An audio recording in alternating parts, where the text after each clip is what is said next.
So the Montana Chamber of Commerce has had a series of these webinars, each one designed to take a bite of the big subject around data centers. Like we didn't try to go into this and try to cover the full swath of issues associated with data centers. We've been breaking this up into various sort of sections.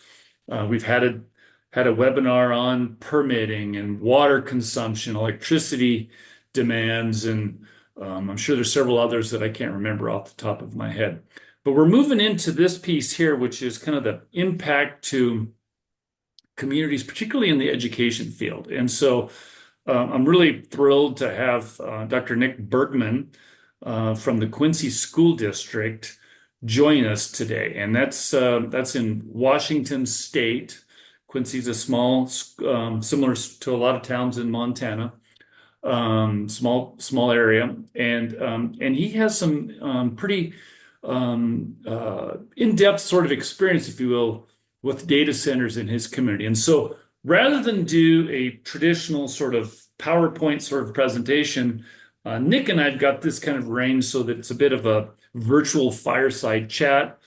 I'm going to ask Dr. Bergman some questions and ask him to expound on those a little bit, and then we'll get into the Q&A, as I said. Now, let me acknowledge up front that we know that Washington State is different than Montana, right? The tax structure is different there, and there's a lot of differences, but I think there are still some pieces from that are relevant to what we're doing here in Montana, which is why I wanted to have Nick join us. And so I'll go ahead and get started here. And Nick, I want to thank you again for joining us and taking time. And I know you're just getting ready to wrap up the school year, and everybody can take a big sigh of relief here in about a week or 10 days. And so welcome and thanks for joining us. And why don't we just start by having you introduce yourself and how long you've been in the education field, and what was your path to becoming the superintendent there at the Quincy School District? Yeah, Todd, thank you so much for having me. My path to becoming the superintendent in Quincy, it started in Quincy. So I graduated from Eastern Washington University. I grew up in a small dryland wheat farm community, even smaller than Quincy, Davenport, Washington, which was about 1,200 people, a tiny town. So rural education, a rural setting, it's what I know, it's what I've grown up. I've lived in nothing but farming communities. I went to school in Cheney, home of the Eagles. No offense to any Grizz or Bobcats out there, but you guys have not been very nice to the poor Eagles of Eastern Washington these last several years. Yeah. You guys need to be nicer to us. So it was my first job out of school. It was, the job market was really saturated, especially in the Spokane area. And the first available job was in Quincy. And I started here. I did my student teaching, substituted. Then I got a high school history position and multilingual learner assistant or instructor. Became an elementary principal slash multilingual learner specialist at an elementary school here. Then I was an elementary school principal in another building for about 8 years, assistant superintendent, and now I'm the superintendent. So I've been in Quincy since 2003. And So 23 years. You've been in education in Quincy for about 23 years then. Yep, 23 years, and going on my 24th, and spent most of it here. Blessed to be here. I feel so lucky. I think it's the best job in the state as far as the superintendent goes. So it's been a great ride, and it's my timing really is interesting. I came here in 2003. In 2004, Microsoft bought their first chunk of ground and began constructing their first data center here in Quincy. So I've seen it pre-data center, and now we're living in the data center age here in Quincy. Great, and I want to get into that just a little bit more here. But first, give us an idea of Quincy, the town, right? Tell us a little bit about what kind of a community is this? It sounds to me like it's very similar to a lot of the communities that we've got in Montana. Yeah, somewhat. Maybe as far as size goes, for sure. Grant County, it's such an interesting county where we're located. So for those of you who don't know where Quincy, Washington is, if you pull up a map in the state of Washington, we are dead center. We're right between Moses Lake, Washington, and Wenatchee, Washington. We're about equidistant from both. We're kind of a geographical anomaly. We're 2 hours from everything. You know, we're 2 hours from the Tri-Cities, 2 hours from Spokane, 2 hours from Seattle. We have 8,000 people that live here in the community. Our school district, we serve a population of about 15,000 people. Yeah. So it's a very small community. Uh, Grant County, really prior to the 1950s, was nothing but sagebrush. And it was a desert. You know, people think Washington, and every time, you know, I meet someone that's not from Washington State, they say, "Oh, you get a lot of rain there," and I have to quantify it. No, actually, we get about 6 to 8 inches of rain where we live here in Quincy. The Columbia Irrigation Project, you know, the water turned on about 1956 and turned the desert into some of the most fertile farm ground in the United States. The variety of crops that we have in our area, it's, you know, it's fruit crops, apples, cherries. Are harvesting cherries right now. We have hay, wheat, corn. I heard from a farmer the other day that they're harvesting arugula seed. So it's incredibly diverse from an agricultural standpoint.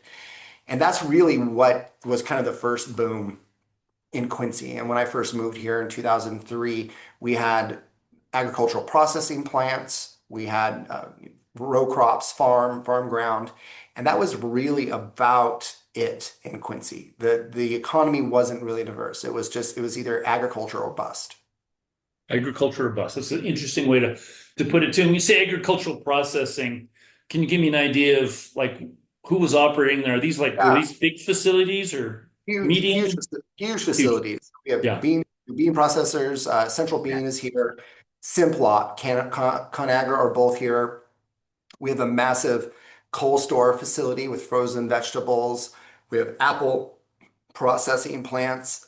We just pretty cool state-of-the-art cherry processing plant just opened up this week here in Quincy. That is just it's amazing. It's so innovative and just groundbreaking the technology that they have in this cherry processing plant. So so there's the processing because we do the processing here as well. A lot of your French fries, hash browns Yeah.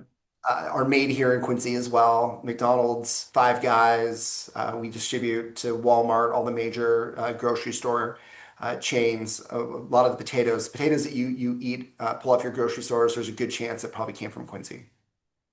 So with a community of about 15,000 that you're serving, that's about the size of Livingston, my hometown here. I think that's about what our school system is churning through is about 15,000 people. I think we're going to have a graduating class this year of about 120 kids. Some kind of relevant to your size there.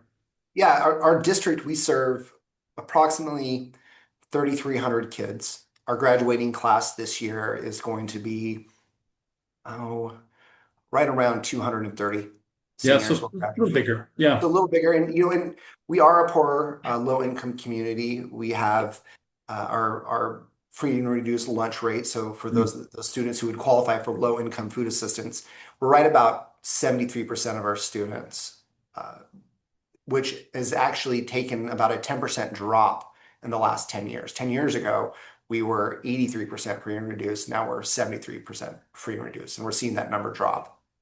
And what do you attribute that to? You know, again, I think, you know, the data centers, they are bringing in, Mm. you know, family sustaining incomes here into our community that just did not exist prior to the data centers being here. So let's talk about these data centers for just a little bit. This is like the big purpose. I wanted to get kind of a stage set here for what this Quincy looked like and how things have evolved there. Talk about when you saw the first data centers roll into town. Can you talk to us a little bit about the size of them? You know, we've got data centers operating in Montana currently, but they're, you know, like I would put them more in the small to medium sized category, right? Most people don't know that we have data centers operating in Montana. But you're talking about large data centers that started to roll into Quincy. And when was that? But 2003 or 2004 is when Microsoft, I believe, bought their first piece of ground, and in 2006 it was constructed. In fact, last night we had a big block party celebration for Microsoft celebrating 20 years here in Quincy, and it was just an incredible event. We probably had 1,000 people at the event. Microsoft gave away $200,000, $10,000 each to local civic organizations and student-centered organizations here in town. So it's been 20 years since Microsoft, and they were the very first. And Microsoft is a campus. It's not just one building. They have several data center buildings. I couldn't tell you exactly how many, but they are large. They're large enough to where, I visited, they have, electric scooters to get from point A to point B. Yeah. They're very large buildings. Bigger than a Walmart, Yeah, I bigger would than say a that's fair to Costco. say. I would say probably the equivalent of about two Costco's. Yeah. So these are big facilities. That would be the biggest facility, and there are Yeah. smaller facilities. Like Yahoo, or it used to be Yahoo, their buildings are quite a bit smaller than Microsoft. But Microsoft and Sabi, I'd say, have some of the biggest buildings. So Microsoft was first, somewhere around 2003, 2004.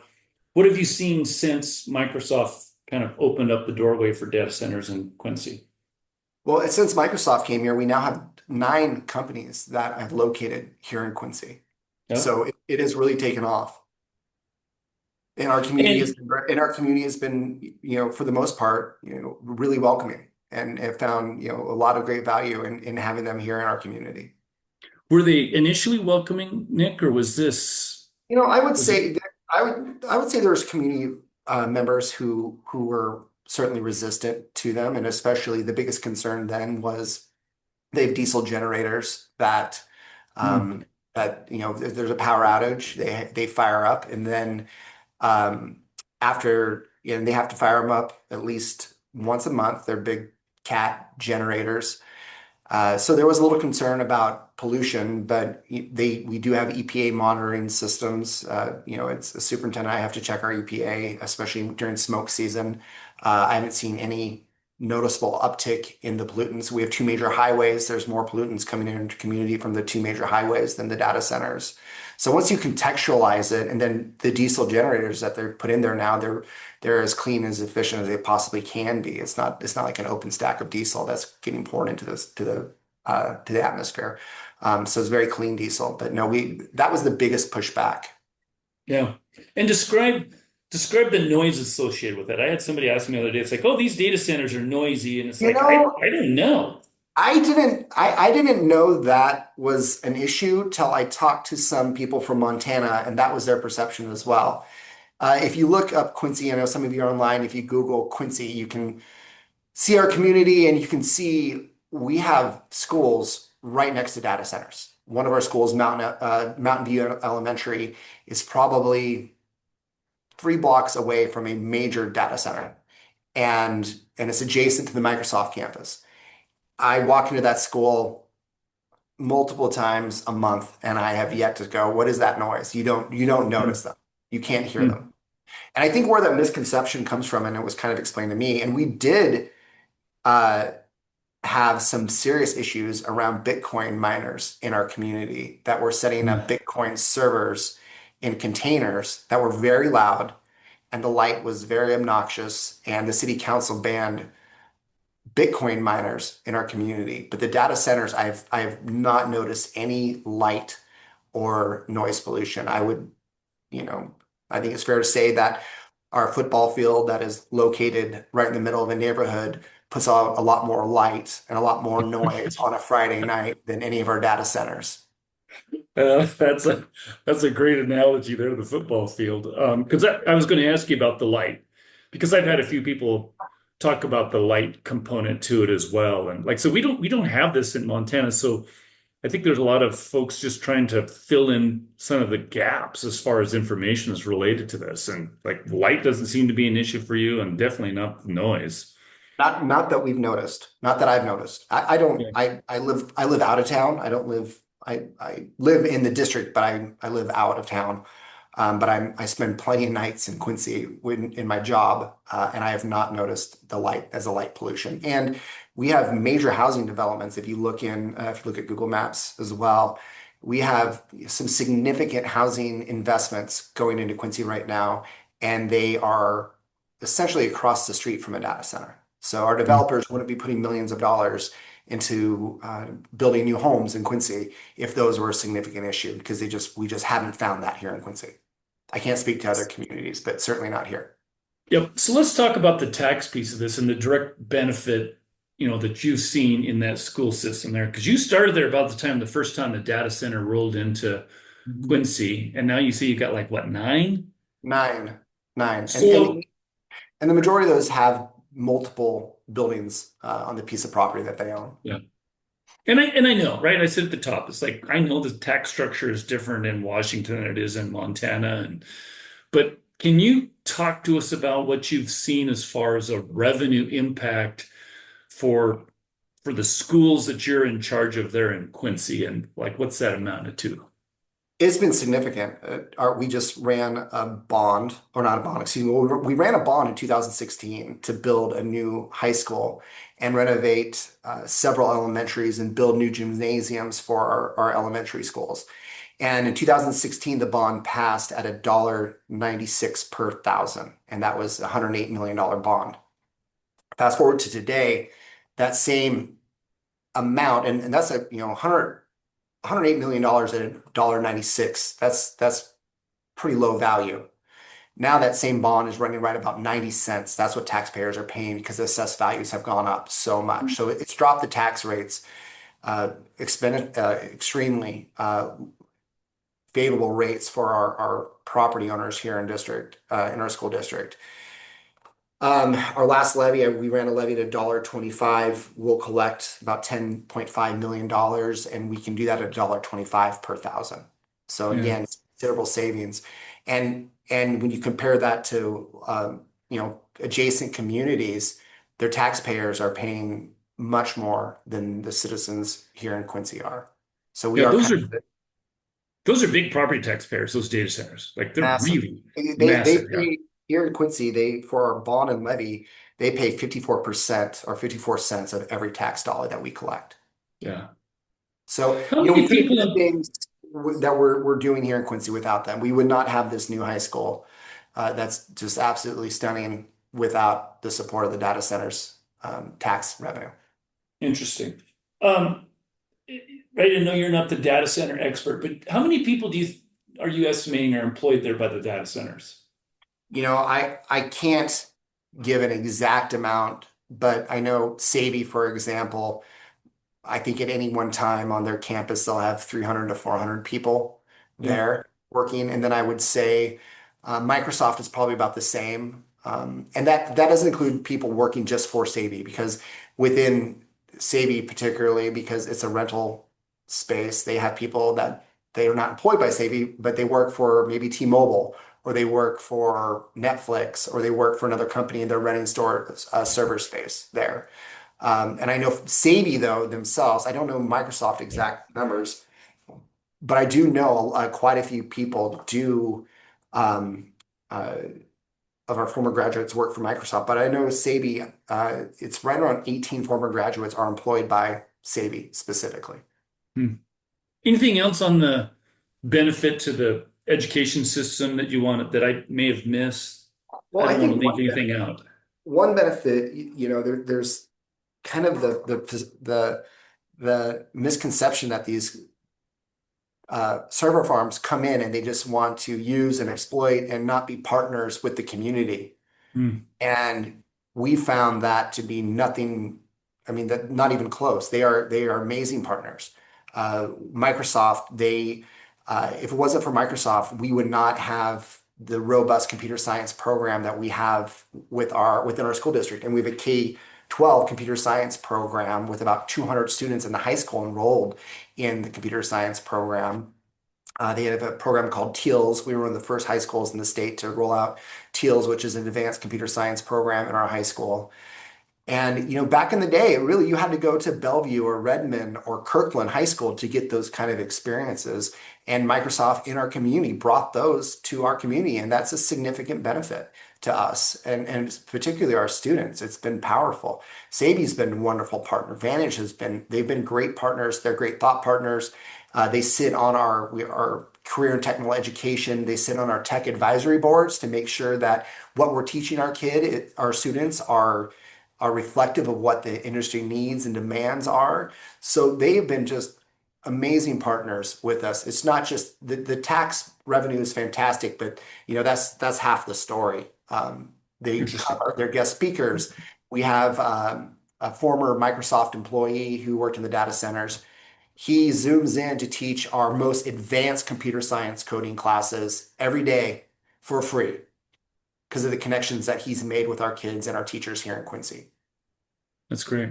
Yeah. You'd mentioned when you and I were visiting about this before that there was a few years before some of the data centers kind of figured out some sort of a technical program or something that they're working with your Yeah. school, right? So the kids coming out of high school have some sort of basic skills that if they want to stay, they can go to work in the data centers. Can you explain what that is, Nick? Yeah, so we have it's a data center tech certificate.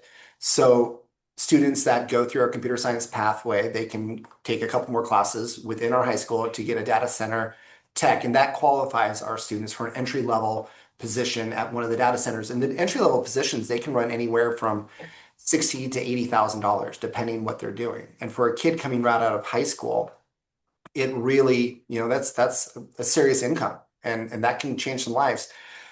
Or what we've had is students, they go through that full program, get their certificate, and then they direct enroll into the University of Washington's computer science program, which is one of the best programs in the United States. We also have one of our students this year attending Harvard for summer school at their computer science department. And again, our students who are direct enrolling into the University of Washington, our student who is going to Harvard this summer, it would not happen without the influence and support of the data centers here in the community. So I think part of the big takeaway on this one sounds to me like there's it's creating jobs, and it's not just for those with 4-year or advanced degrees. Like these students coming out of your school Correct. can stay in the community that they're growing up in You if know, they and want to that's go, if they want to. and I think that's kind of the biggest change. And it was so fun being at the mic because I taught here. I was at the Microsoft event last night, and I saw so many of my former students at the event who work for Microsoft.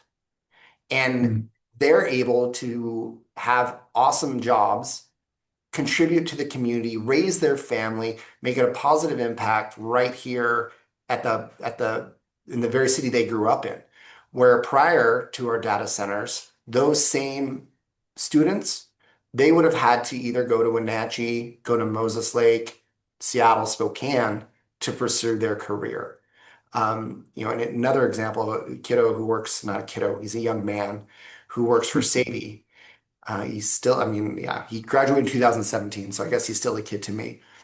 But He'll always be one of your kids, right? yeah, he's one of my kids. Yes, he's one of our kids. And he went to all the computer science classes, and then he went to a local community college, still lived at home, got an HVAC degree, but specific to data center. And now Mm. he's working for Saby. He runs the entire HVAC system of an entire data center building. You walk into it's not even, it's like a conference room, and the whole walls are computers, and he's manning this whole thing. And it's a very, very well-paying job. And the very first thing he did, he's a migrant student, first generation to graduate. The first thing he did is he bought his parents a house. Mm. And then now he's saving up to buy him a house next to his parents. So it's pretty incredible. That would not have happened without the data centers being there to give our kids that opportunity. Yeah, it sounds to me like Quincy is a lot like a lot of our more rural communities in Montana, where we're talking about it all the time at the Montana Chambers that we have to do more to try to create opportunities in these rural communities for these communities to be able to continue to survive and ultimately thrive. Is that you got to grow your own. It's really hard to recruit talent into some of our rural communities. I suspect recruiting talent into Quincy prior to data center was really difficult. Really challenging. And and the cool thing is too, um, it everybody benefits. So if there's a really good job for, a married couple, and let's say the one partner works at the data center, the other partner works for us, and they're both either advanced degrees or advanced certificates.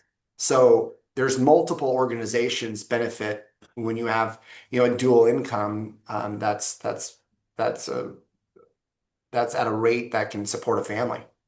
Yeah. And just kids that grow up in a rural, small community, they value that. They want it. They want to come Yeah. back to that, and they want to raise their kids in that. So when you have additional industry that's a little bit more diverse than just one, and there's still a lot of opportunity in ag here in Quincy. It's still a wonderful, powerful pathway for a lot of our kids, but not everybody wants to go into agriculture.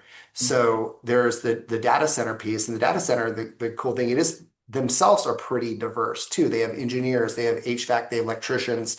So you can have either advanced certificate or advanced degree and still find a spot within the data centers. And we also, Amway opened up here in Quincy. They have a massive uh, processing plant here in Quincy that I suspect probably would not be here if the data centers weren't here first. They opened up after the data centers, and they have biologists, engineers, quality control, logistic officers, and they recruit and seek out local talent here in Quincy.